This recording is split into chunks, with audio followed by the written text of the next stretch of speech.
Hello and welcome to Engineering Tripos Part 2B 4F12 Computer Vision. Today, we will be learning about some exciting recent advances in computer vision, namely Fourier Feature Networks and neural volume rendering. I'm your guest lecturer, Matthew Johnson, and I work at Microsoft.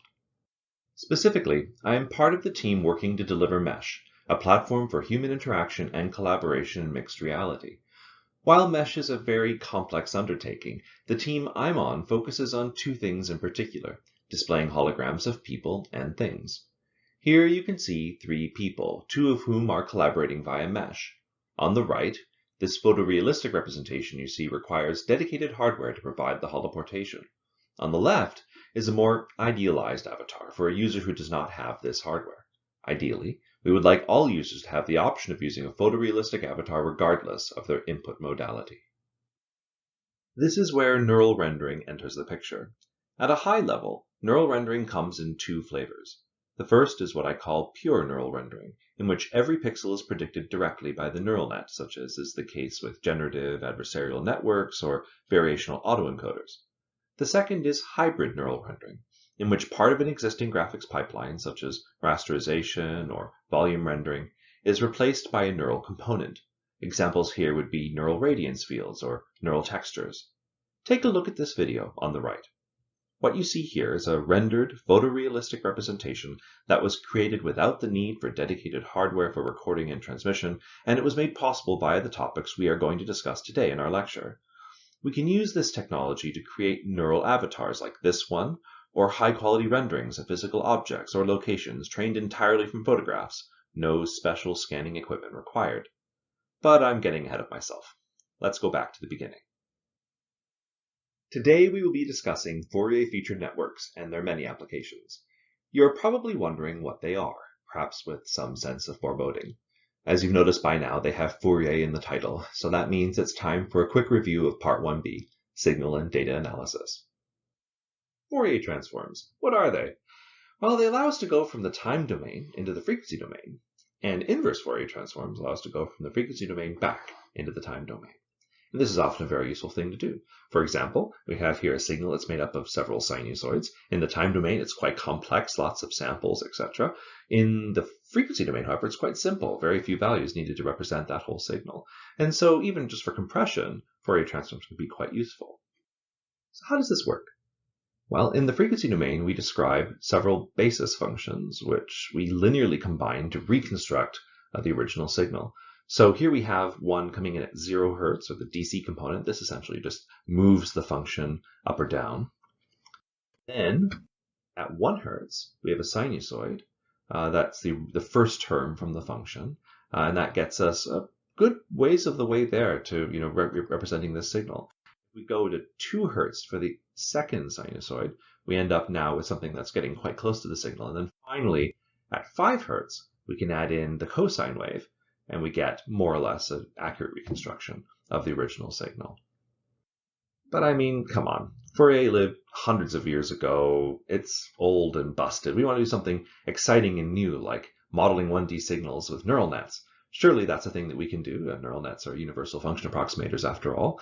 However, it ends up that it's not as simple as that. So if you just take an MLP or multi-layer perceptron and just throw it at the problem, you'll not get great results. As you can notice here, we can go in with 64 hidden units and do very poorly. We can go all the way up to 1024 hidden units and still not do particularly well. If we add layers, we do a little better, but still not as well as you'd expect. So why?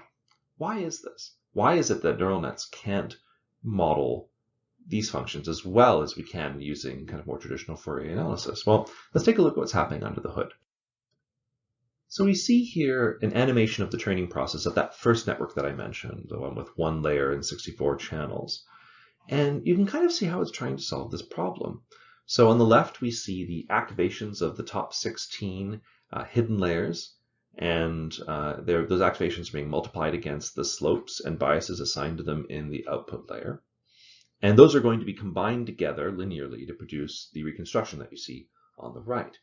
And you can kind of see how it's solving the problem. So it's pulling down things on the left side, it's pulling them up on the right side, trying to get that really sharp angle And then in the middle, it's having some difficulty with the squiggles, but it's be able to produce something like, I think, 1, 2, 3, 4, 5, 6 unique kind of line segments from this kind of linear combination of lines.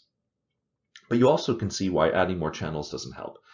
All it can do is work with what it's given, which is this input, which is just a value ranging from 0 to 2, and split it into regions and assign those regions slopes, and then combine those regions together to try to reconstruct the original signal. So here we have the same thing again, but now for the 4-layer 64-channel MLP, and we can see immediately that it does much better. Why is that? So ultimately, it has to do with what it has to work with. So it's able to now use multiple different layers to get much nicer, more complex signals in that final layer to use to reconstruct the original signal. So you can see over here on the left, some of the hidden activations look almost identical to the signal that we're trying to reconstruct. And that's purely a result of being able to combine together the results of multiple different layers, essentially taking lines and segments, much like we had, for the reconstruction of the signal in the previous case, but then using that as the input to the next round to get more and more detail. And what we've seen here is that the network has found a selection of hidden activations that more or less reproduce the original signal. It's linearly combined them together to produce a pretty good reconstruction. But it's still not great. Right? So it's still not having trouble with that, kind of high frequency twiddly bit in the middle. And so why is that? And can we overcome it somehow? So the key intuition behind Fourier feature networks is if Fourier features are useful for this sort of problem, why not make them available to the neural network? So if you think of what's happening with that 4-layer MLP that we were looking at just a moment ago, it's using the first 3 layers as a kind of a kernel or a featureizer. It's taking the input and it's turning it into something that it can use to achieve the task of the final layer, which is the regressor. But in a way, what it's kind of doing is producing the sorts of waveforms that we would get from the bases of Fourier feature analysis. So what we can do instead is take the input signal and essentially project it onto different kind of sinusoids of different frequencies and phases, and use those values as a way to kind of expand that one-dimensional input into a multidimensional input that can then be used by the neural network to reconstruct the signal. So here's the same visualization as before, but this time with the Fourier feature encoding. And you can see that it immediately is able to reconstruct the signal. And the only reason anything is happening at this point in time is because the network has been incentivized to find the least number of activations to describe the signal via something called weight decay. And the reason I did that is I wanted to show how the network is able to actually discover exactly how to reconstruct the signal from the input, with multiple different activations in this case, and then just linearly combine them to get a perfect reconstruction. And this is kind of what we would expect. It's a bit of a contrived example, right? We know that this signal is made up of these kind of frequencies. That's because that's how we constructed it. So let's try to look at something perhaps a bit less contrived, a bit more difficult. Let's look at modeling images. Okay, so now we move from 1D signals to 2D signals or images. What happens when we try to predict the value of a pixel from its location in the image using a neural net? Time for another quick review of signal and data analysis. Just as in 1D signal analysis, we can use a Fourier transform to move from the time domain into the frequency domain. We can do the same thing in the space domain. We can use a 2D Fourier transform to move from signals in space, like this image of a cat, to a frequency representation, like the one on the left. In this animation, we can see how we can reconstruct a 2D image via a linear combination of sinusoidal gratings. These oriented patterns at different frequencies each correspond to a range of 2D locations in the frequency image we saw on the previous slide, as indicated by the graph title. As the animation progresses and we add more and more gratings together, slowly but surely the cat emerges. Let's try to do this task using a multi-layer perceptron. We want to predict red, green, blue color values from the pixel location. Our training data is a subsampled version of the image where we sample every other pixel. We will evaluate our network on the full resolution image. No holding back this time. We're going to give it a 4-layer neural net with 256 channels in each hidden layer and see how it does. So here we see an animation of the network training over time, and you'll see kind of the step of training and the PSNR, peak signal to noise ratio, which is a measure of how well you reconstruct an original signal. And we can see that it's not doing great. In fact, it's kind of not doing great in the same way that it wasn't able to handle 1D signals. So we see here that it's breaking up the input image into multiple different linear regions, and then assigning those regions a color. That's an approximation of what that region would be in the original image in its attempt to sort of reconstruct the image. And so you can kind of see the shape and rough texture of the original, but it's definitely not a very good reconstruction. We see here an animation of the MLP training on the cat image. On the left are the activations of the 64 channels right before the output. These are the images that are combined into the reconstruction on the right. You can see how different activations are in charge of different polygonal regions of the image, assigning them a color to be combined into the final result. Unsurprisingly, given the title of the lecture, the solution we're going to use is a Fourier feature network. In this case, instead of one that takes a single input and has a single output, we have two inputs, in this case the UV or normalized image position of a pixel, and the output is red, green, blue values that are going to represent the color at that pixel. And for both U and V, we're going to do the same cosine sine kind of multi-frequency trick in order to kind of capture multiple different frequencies. And the idea here is that we're going to try to do the exact same thing that we were doing with the 2D Fourier transform, where we're able to have different patterns that are being learned and combined by the neural net to then allow us to better reconstruct the original image. Here is the same network, but this time given access to Fourier features. The difference in quality is immediately apparent. Instead of splitting up the image into different regions, almost every activation has access to the full pattern of the cat. That leaves this layer to simply assign colors to different regions of that image to produce the final result, creating a series of hidden layer activations that recall the pop art movement. Of course, it's able to handle not just cats, it's able to handle any number of different objects, as you can see here. In each case, the Fourier feature network is able to achieve a much higher accuracy than we see from the MLP.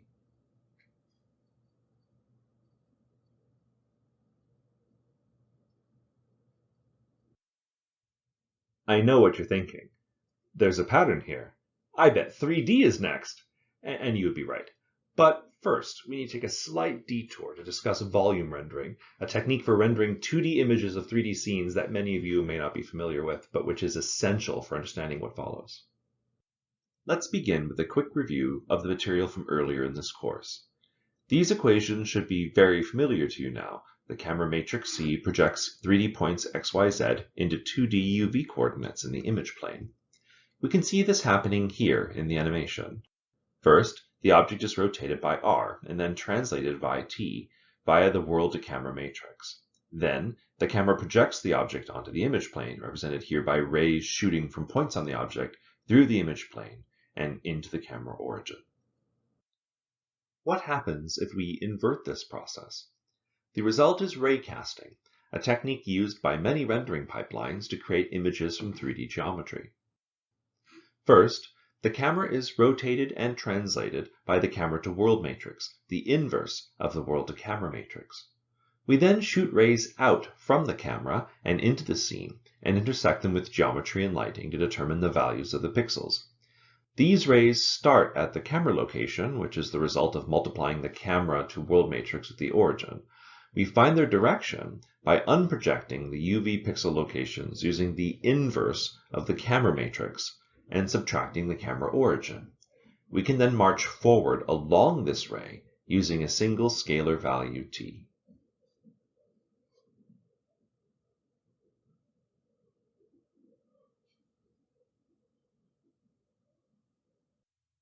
This brings us to radiance fields.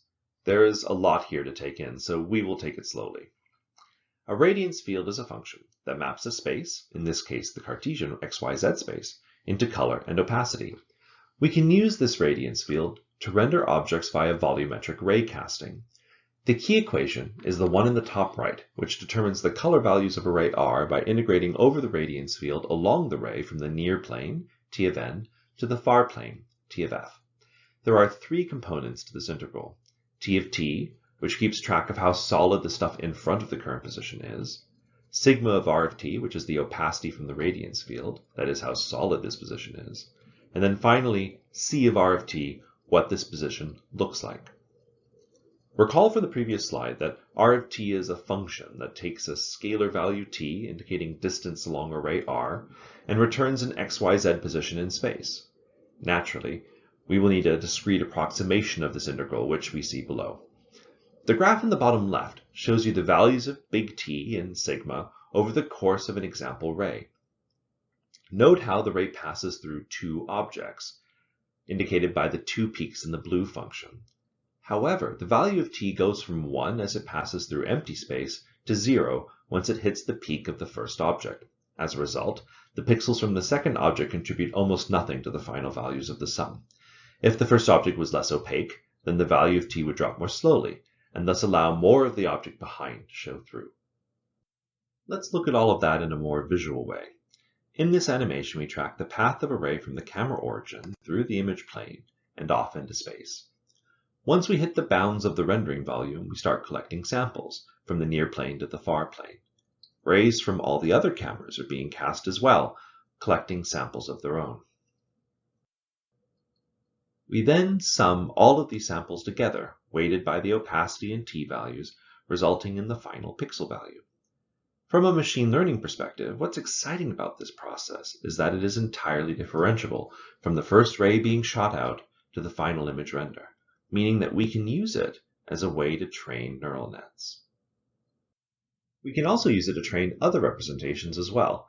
The most common discrete representation of 3D volumes is the voxel representation, so called due to the way in which it divides 3D space up into little cubes called volumetric pixels, or voxels. In this animation on the right, we can see what happens as we increase the number of voxels we use to represent a 3D object. As the number of voxels increases, we can produce more and more faithful representations of the object at the cost of exponentially more storage space. Let's look at how volumetric raycasting can be used to create a voxel representation. These are training videos, one frame every 50 steps of gradient descent for the first 10,000 steps. On the left, we have a Lego model, and on the right, something we've used in the past few slides, a bust of Antinous, which you may already have seen in person next door at the FIDS. Here are two more objects. On the left is a bronze statue of a rooster from Benin, and on the right is, well, me. Note that for these sequences, we have odd artifacts and details being plastered up against the sides of the rendering cube. This is because this voxel representation has no way to encode view-dependent effects, and thus must sneak them into bits of the volume. We could, of course, address the issue we just saw by increasing the input dimensionality of the radiance field to include the view direction, but this would run smack into the problem of using voxels. Let's think for a moment about an n tree, which is an extrapolation of a binary tree to n space. The common ones have names, a quad tree for 2 dimensions, an oct tree for 3 dimensions, so named for the number of children. So quad tree has 4 children, an oct tree has 8 children. And we use them to model how we divide higher dimensional spaces into hypercubes. So in the case of a quad tree, we're modeling pixels. In the case of an oct tree, we're modeling voxels. We can compute the number of nodes in an n-space binary tree by the formula shown here, and you can immediately see the problem. As the dimensionality of the space increases, the number of nodes needed at a specific depth increases exponentially at an exponential rate. We can remove the empty voxels, but that is, those that don't contain anything, but it still is going to increase at an exponential rate. So we need to have some other kind of solution for modeling radiance fields. And here we are. We will now discuss how we can use the volumetric raycasting we've just seen to train neural nets for use in neural volume rendering. We will then see how using Fourier features helps us again to achieve much better results at this new task. Here you can see the results of training an MLP on the 4 3D datasets from earlier. I'll describe them now in a bit more detail. The Antinous and Lego datasets consist of 120 images in a hemisphere around the object, all synthetically rendered. The Lego dataset uses material-based rendering, whereas Antinous is rendered OpenGL.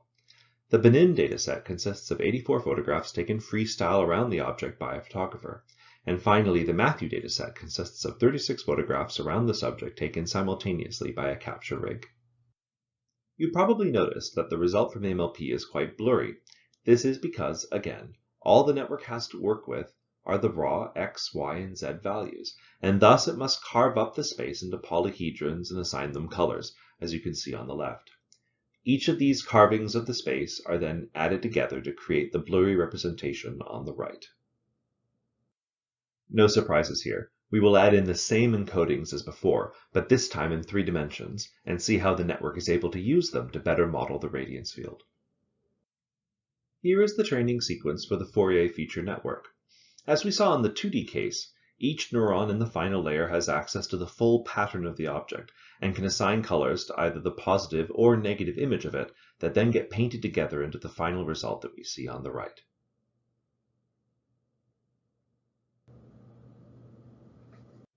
Here are comparison orbits of the trained MLP and Fourier feature networks. The top row in these visualizations is the nearest training image to the camera position in the orbit to give a sense of how well the network is able to extrapolate from data. I've added 2 more datasets to the ones we've seen so far. A Rubik's Cube to show that even for very simple geometry, the MLP still struggles to achieve a good result, and a wooden dinosaur skeleton. Let's zoom in on the dinosaur dataset. Here we have a close-up of the Fourier Feature Network model results on the T-Rex dataset, which was created using ray tracing and physically based rendering. This means that materials will interact with light in different ways. The first thing that stands out is the specularity and shadows on the red plate and the bones, which are missing from the render on the left. Another obvious difference is the controller cable, which was a structure too fine for the neural network to recreate. Still, this is a definite improvement over the result from the MLP.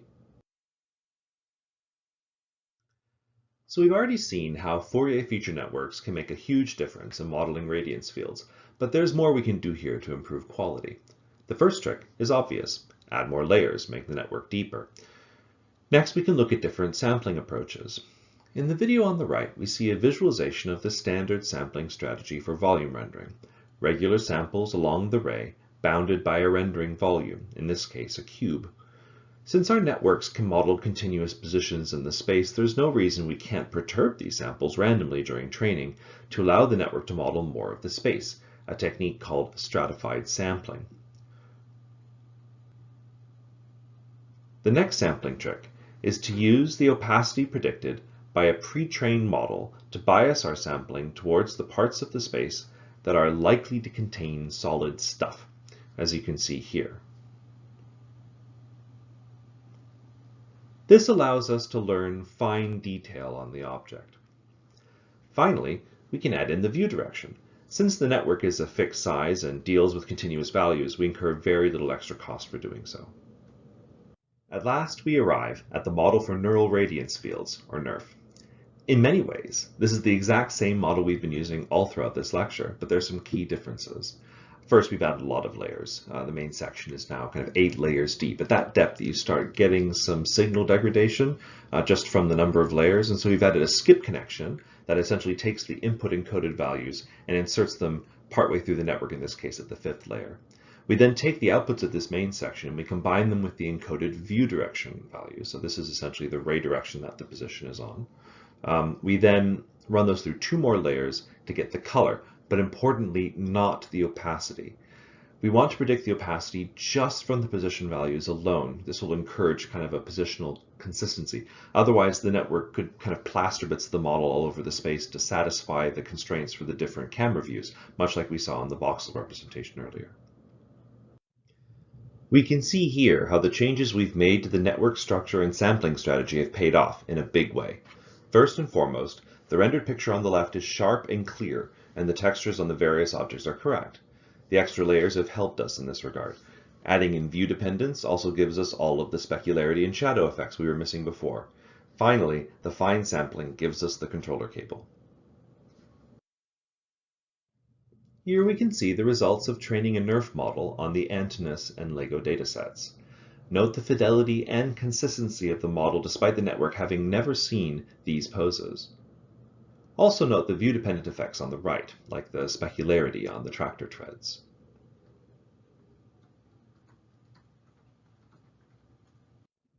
Here we see how NERF handles photographs in the wild.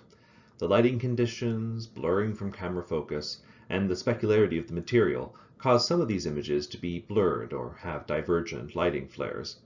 The accuracy of the depth, however, is quite good, and there are angles from which it does an excellent job of reconstructing the statue. Finally, we come to me. NERF is equally able to model organic objects, handling things like subsurface scattering on my skin or incredibly thin filaments like my hair very well. However, it can only interpolate between the camera poses which are made available to it.